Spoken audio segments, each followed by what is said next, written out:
WCBI News at 10 starts now. More questions than answers now that the special counsel concluded his investigation. Good evening and thank you for joining us. I'm Riley Livingston. Robert Mueller's final report on the Russia investigation is now in the hands of Attorney General Bill Barr. Barr now has some big decisions to make, and members of Congress are seeking answers quickly. Karen Kaifa is in Washington with the very latest, and what happens now? Americans should be proud of this day. After nearly 2 years, Special Counsel Robert Mueller's comprehensive report on the Russia probe is in the hands of Attorney General Bill Barr. And it's up to Barr how much lawmakers and the public see of Mueller's work. The president himself has called without qualification for the report to be made public. There is no reason on God's green earth why Attorney General Barr should do any less. The investigation yielded 199 criminal counts, 37 people and entities charged, 7 people pleading guilty, 5 people sentenced to prison, and 1 person convicted at trial. Under Justice Department regulations, Mueller must detail his prosecutions and his declinations, who was charged, who wasn't charged, and why. According to a senior justice official, the special counsel is not recommending any further indictments. The Attorney General wrote to top members of the House and Senate Judiciary Committees he may be in a position to advise you of the special counsel's principal conclusions as soon as this weekend. Democrats want to see everything. We need to see the Mueller report, not the Barr report. The American people paid for the Mueller report, and they deserve to know all of the findings and evidence.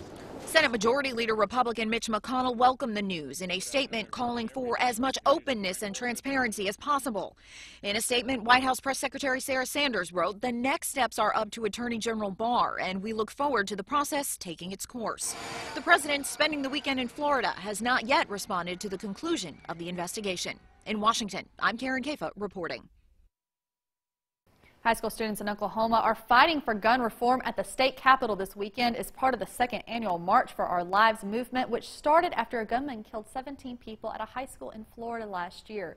The students say they want stricter background checks, the minimum age to carry a rifle changed to 21, and more funding for mental health studies.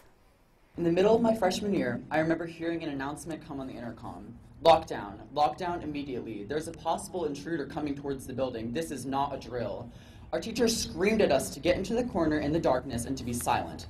I wish I could describe to you the fear that I felt. 4,000 people participated in the March for Our Lives event last year in Oklahoma City. Some staggering numbers from a new study on gun violence affecting school-age children in the U.S. The study says close to 39,000 American kids were killed by guns between 1999 and 2017. The research conducted by Florida Atlantic University accounted for children between 5 and 18 years old. A senior author of the study says more school-age children die from guns than on-duty police officers or military members. The study found that of the deaths, 86% involved boys. Black children accounted for 41% of those killed. The study will be published in the American Journal of Medicine. A robbery turned into a knife/machete fight at a gas station in Alabama. And by the looks of it, the clerk wasn't going down easy. Lindsay Connell reports. Surveillance cameras show how a daring robbery played out at a North Huntsville gas station, and the clerk made for a surprising turn of events. It happened early Saturday at a Conoco on Pulaski Pike. According to police, Seth Holcomb walked up to the counter to make a purchase. He leaves the store, then comes back in as if to make a second purchase. That's when he pulled out a knife at the counter. What he didn't expect was that the clerk would pull out a machete of his own. Holcomb tries to run away at that point, but the clerk remotely locks the door. That's when a full-on knife fight broke out, tearing up the store. Holcomb eventually escaped the store by throwing something through the window, but the clerk chased him outside. That's when the second suspect comes into play. Lainey Nicholson was waiting outside the store near the suspect's car. She allegedly also pulled out a knife when the clerk chased the first suspect out and also started fighting with the clerk. Holcomb ran back inside the store and took the cash drawer out of the register. But the clerk didn't make the suspects get away easy, pounding on their car with his machete. He told police that he wanted to leave enough marks on the vehicle so that they could easily recognize it. A dangerous chain of events cameras documenting the whole thing. A clerk who did what he could to defend the business and himself. The suspects were able to get away, but they were arrested by police a short time later near Burger King. They're charged with robbery and other offenses. The clerk was not injured. Police video from Bellevue, Nebraska shows the magnitude of flooding in the area. Nebraska and Iowa suffered from severe floods when an area of low pressure underwent a process called explosive cyclogenesis. That resulted in storms spawning heavy rain across much of the Great Plains and upper Midwest. That, coupled with melting ice and snow that was already on the ground, caused many bodies of water to breach their banks. Bellevue is in a suburban Omaha, and some rural areas suffered even worse flooding. Nebraska's governor calls it the most widespread disaster we have had in our state's history. Officials estimate farmers lost $400 million worth of crops and $400 million worth of livestock. Animal rescuers tried to help, but the water rose too quickly for many pigs and other animals to make it to higher ground.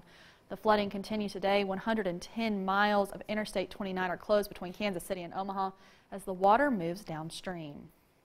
Flooding has been a problem for much of the country in recent weeks, including right here in Mississippi and Alabama. On Thursday, the National Oceanic and Atmospheric Administration released their spring flood outlook. This spring, over 2/3 of the country is likely to continue to see moderate to major flooding. To help explain this more, meteorologist Jacob Dickey is here with the first look at spring flooding. Jacob, what does the outlook say for our region? Riley, it's not some news that we want to see here. The latest outlook now has minor to moderate flooding across our viewing area and major flooding out in the Mississippi River. This weekend, 500,000 acres of land in the Mississippi Delta are flooded out. That's not good, an agricultural catastrophe for folks over there. That's 12 times the size of Tupelo underwater in the state of Mississippi. All of the water upstream, too, that's up here has to flow down the Mississippi River, and that will come through the Mississippi River watershed here. Now, our area is partially in the watershed, also in the Tom Bigby watershed. I've got details on this story online at WCBI.com. I'll also talk about some rain coming tonight, tomorrow, and through the upcoming week in just a bit. Thanks, Jacob. Sporting Clay Shoot and Ducks Unlimited is back again with another shoot competition. Rules were teams consisting of 4 and ranged around 400 per team. All members were required to attend and successfully complete the Double H safety course. Following the shoot, a sponsorship dinner will take place at Lion Hills. A dozen Tupelo businesses gave folks the chance to dust off winter and head downtown for some great shopping. WCBI's Chad Groening has more. Main Street was bustling as merchants took part in the 2019 Downtown Tupelo Spring Open House. There were a variety of stores offering specials as the warm spring weather helped bring people to town. One of the newest businesses participating in the open house was Raw Furniture Company, and the name is fitting. Owner Michael Gibson and his staff make custom-made furniture. And Gibson loves having his store downtown. We feel like each city, the heart of the city, seems to always be downtown. So for us to get the opportunity to come downtown has been super special for us. It's a place we've always wanted to be. We're kind of the new kids on the block. We've only been here since September, but we've been brought in with open arms. All the other stores have been very welcoming, and we've just really enjoyed it. It's just a special thing about downtown. And just a short distance from Gibson's store was Mississippi Made. It is what is known as a pop-up store. Gabrielle Cooper is one of the owners. A pop-up store is just where you open your business for one day. You're usually local and you just come in and invite shoppers in for the day to come by and see your wares. And Cooper says an open house is really good for business. This event helps us. It gets our name out there. We are all originally from Tupelo, so we see a lot of old friends, new friends, and people learn about our jewelry. And a block away, Blair House took the term open house literally, as the front of the interior design studio was open to let the nice warm weather in. Owner Tracy Lewis says this open house was a great way to kick off the new season. And it's finally spring. The weather down here today is beautiful. It's not raining, which is great. And we're just excited for the new season and moving forward. And one of the oldest businesses to participate in the spring open house was Tupelo Hardware, the iconic store where Elvis purchased his first guitar. Spring open house is a good opportunity for folks to come shop local and get out on a nice warm sunny day, which it is, thankfully, and to just get out and be a part of their community and support downtown merchants. The participants in the 2019 Tupelo Spring Open House want to stress the fact that there are advantages to shopping at local businesses owned by folks who live right here in the community. it's important because all of the businesses in downtown Tupelo are owned by real people that live in the community. So all of the money that's spent here goes directly back into the community. Booth says it doesn't matter where you live in Northeast Mississippi. Getting downtown, and whether it's in Tupelo or New Albany or Columbus or wherever you live, and shopping locally is important for all of those reasons. Chad Groening, WCBI News, Tupelo.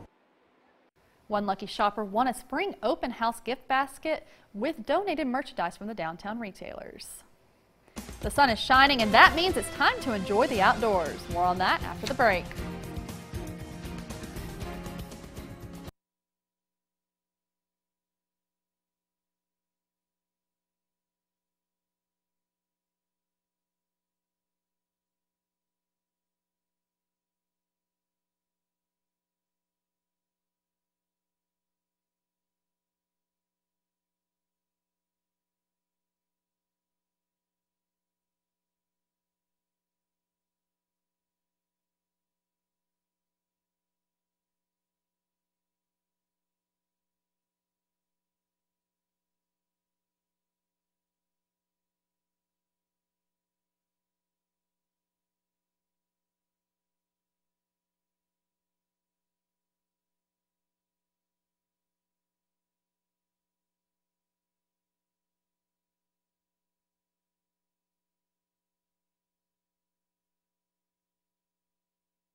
Welcome back. Springtime is officially here, and the Sam D. Hamilton Noxubee National Wildlife Refuge hosted an open house along with some cool incentives. Our Stephanie Poole went to the refuge to get in on the fun.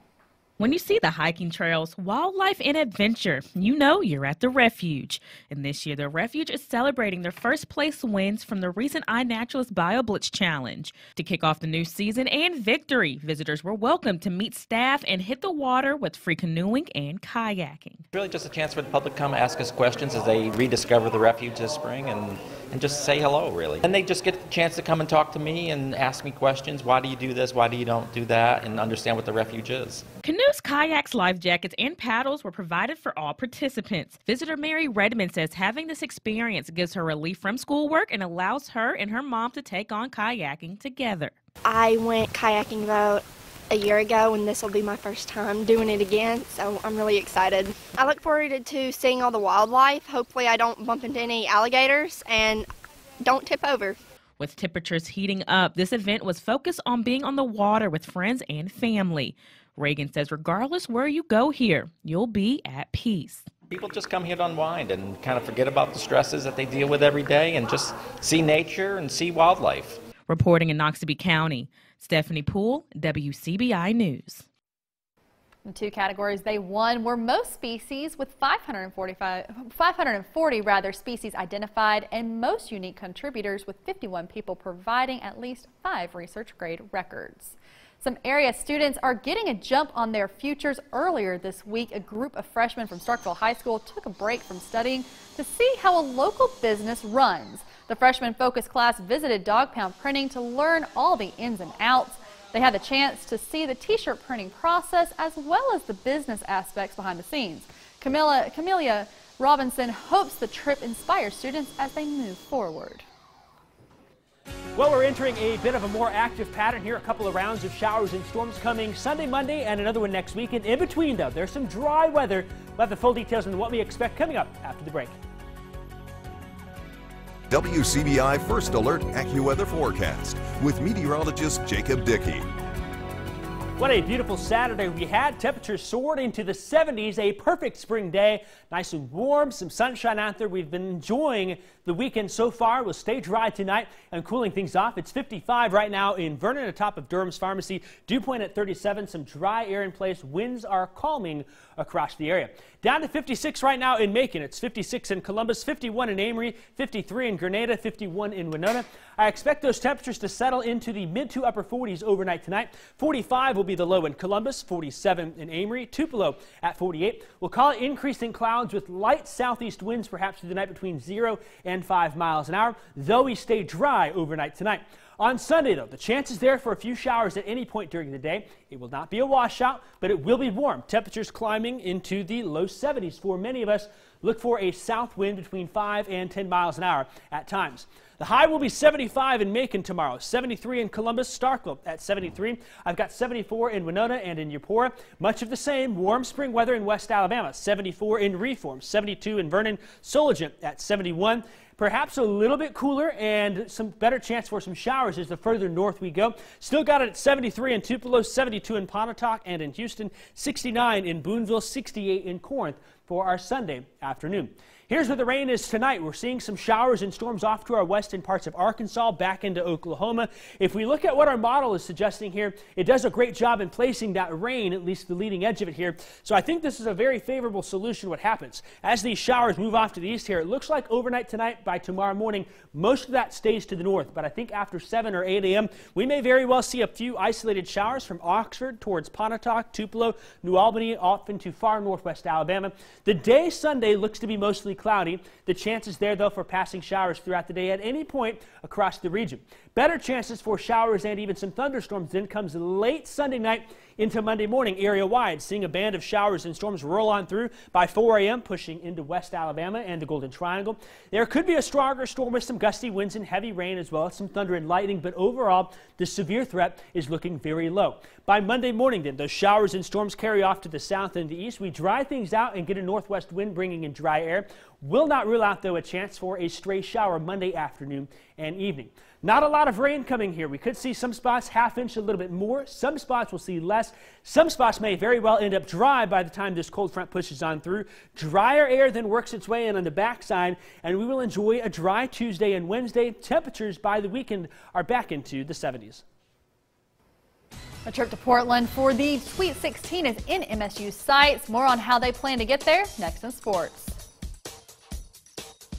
Here's sports on WCBI. Thanks for joining us. I'm Chris Bolton. Win or go home. That's the situation at hand for Mississippi State as they're in postseason play. The Bulldogs took care of business against Southern Friday night, advancing them to the round of 32. Now with the spot in the Sweet 16 and a trip to Portland, Oregon in front of them, the Bulldogs know what's at stake. And that's exactly why the team played with that energy and tenacity and plan to continue playing that same way against Clemson. I think our energy was put up a little bit, you know, it's at a different notch just because we know it is postseason. We came out ready to play really hard, and we did that. So I know it's all or nothing this time of the year. So I mean, you lose, you go home. I mean, not ready to be done playing. Well, I've got four seniors. I'm sure they're looking at them going, hey, they're really good at this, and they may not be so good at this. And so that's what you do in film. That's what you do in the scouting report. And, you know, I think for our kids, it's going to be real important to pay attention to detail. We just went through some film. We talked about some tendencies. And, you know, I think if we handle the tendencies, the rest takes care of itself. The Bulldogs will take on Clemson tomorrow night at 8 p.m. You can catch that game on ESPN. Now, from being projected to finish the last in the SEC to having a 20-win season, at the start of the season, the Ole Miss Rebels weren't projected to make the NCAA tournament. But Ole Miss gave head coach Kermit Davis a chance to dry the boat, and he was able to change the ship for the Rebels quickly with the talent that was already on the team. Now, despite the Rebs making an early exit in the tournament, the players feel this season was overall a success and are excited about what the future has in store. I want to see us bounce back from that, learn from mistakes, and be able to come back next season and prove people wrong that we are not the last play team and we can really compete on the national stage. That's what we're trying to build for this program, though. And the more experience we get inside this tournament, the more farther we'll go. And we're trying to win it. I'm trying to win this tournament, so that's what we're doing for this program. I think every team that makes it to the tournament had a successful season all in all. So, you know, a lot of good came out of the season. Didn't end the way I wanted it to. So it's just back to the drawing board. I didn't expect for us to get at least March Madness, us having a new coach come in, and for me to change my role, for me to play point guard. Just that whole thing, it just showed that we have a lot in us that can be proven and be shown. The next step is for us to get back to March Madness and win the first round and keep going. The Rebels finished with the season record of 20-13. Mississippi State and Ole Miss both play today. Find out if both teams were able to get victories after the break. Welcome back. Mississippi State trying to bounce back from a loss to Auburn yesterday. Bottom of the first, no outs went on. Jordan Westberg batting. He doubles this one to left center field. That's going to bring home the leadoff batter, Jake Mangum. And Mississippi State taking an early 1-0 lead. Look at the dogs turned up. Next, still in the first, one out, runners at first and second. Justin Foscue at bat. He knocks one through the left side. That's going to score Tanner Allen. Elijah McNamee, he's going to go to second base. And Mississippi State, they take a quick 2-0 lead. Now Dustin Skelton, he knocks one to left center field. McNamee's going to put on his wheels and score. So is Skelton.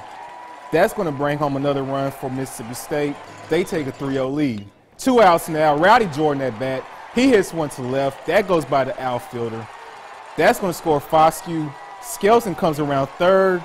Then because of another error, you're going to see Rowdy Jordan's going to make his way to third base.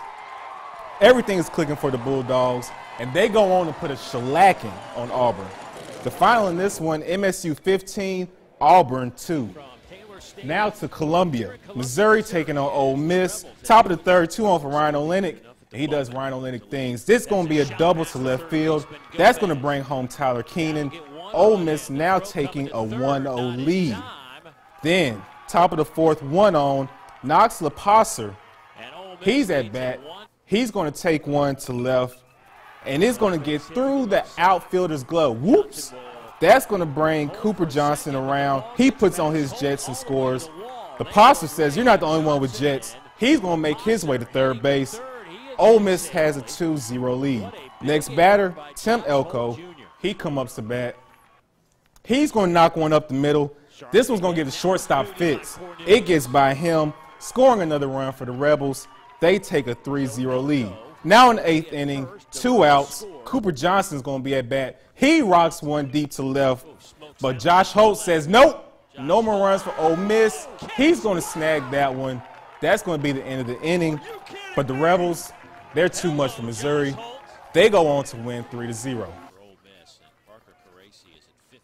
That's all for sports. Have a last look at your forecast coming up after the break.